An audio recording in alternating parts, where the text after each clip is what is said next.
Again, I want to welcome all the Republican members who are here this morning.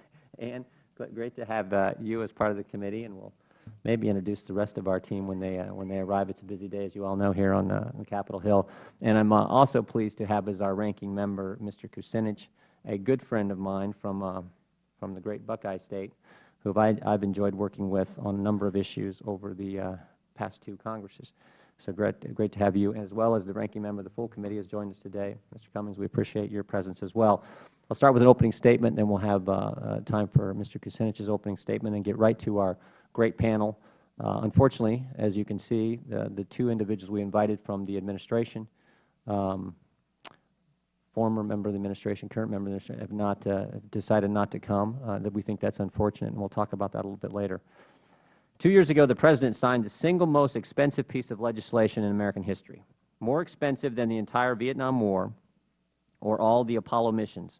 An official report released in January of 2009 by the Office of the President-elect and the Vice President-elect made very specific promises for the stimulus. This record-breaking spending spree was supposed to keep unemployment under 8%, and by today it was supposed to be at 7%. Instead, of course, the unemployment rate has been at or above 9% for 21 consecutive months. In our state of Ohio, it's been higher than that for that same time period. 13.9 million Americans remain unemployed. But that doesn't tell the whole story. Over the same time period, almost 100,000 people have dropped out of the workforce in our state of Ohio.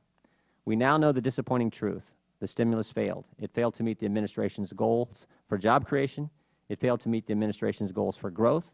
It failed to meet every meaningful performance standard, every metric of economic activity, basically every single market test of prudent public policy. 2 years ago, the administration sold the American people on a long-discredited Keynesian pipe dream that the federal government could spend our way out of a recession. Today, taxpayers are left with a larger national debt, compounding interest, and nothing to show for it except the longest period of record unemployment since the Great Depression. Today, we'll hear from some of the world's foremost experts on fiscal policy, who will assess the collateral damage to the nation's global reputation, our economic recovery, and credibility gap between this administration's lofty promises and the real-world consequences of failed economic policy. What we will not hear, however, is an explanation from the Obama administration, an administration, by the way, that promised unprecedented levels of oversight and accountability for this very bill. Unprecedented accountability indeed. It is unconscionable that the administration has refused to provide any witness who can account for the goals set forth for the stimulus when it was conceived. This level of obstruction and defiance of the Congress does not reflect the values and visions for transparency and accountability the President promised on many occasions. When the stimulus was proposed to Congress, the halls of the Capitol were filled with administration officials lobbying hard for its passage. The charts and graphs and projections were everywhere. Members of Congress were told that the failure to pass this stimulus would result in prolonged recession, but that passage would be a boon to the growth. The American people were told that the President had the best economic advisors, armed with the most reliable economic modeling to get the country back on the right path.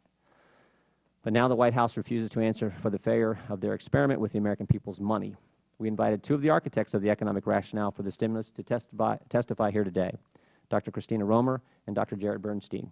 Both refused to appear.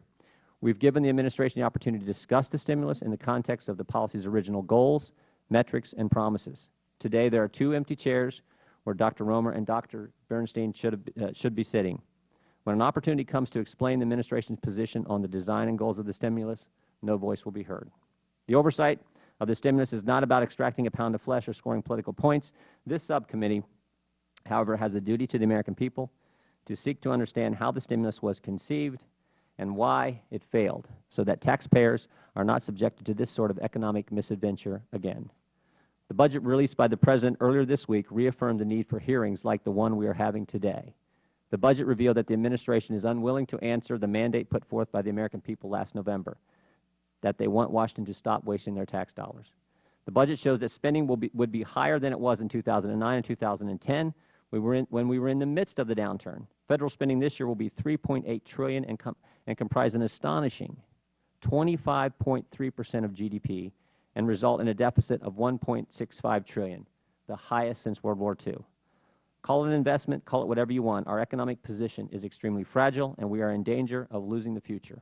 The longer it takes to get us on a pro-growth track, the worse off we will be. This hearing, in my mind, is the first step in understanding why the President's policies have failed, why doubling down with more spending and more borrowing will only result in more of the same poor results that has left our great nation in this precarious economic situation.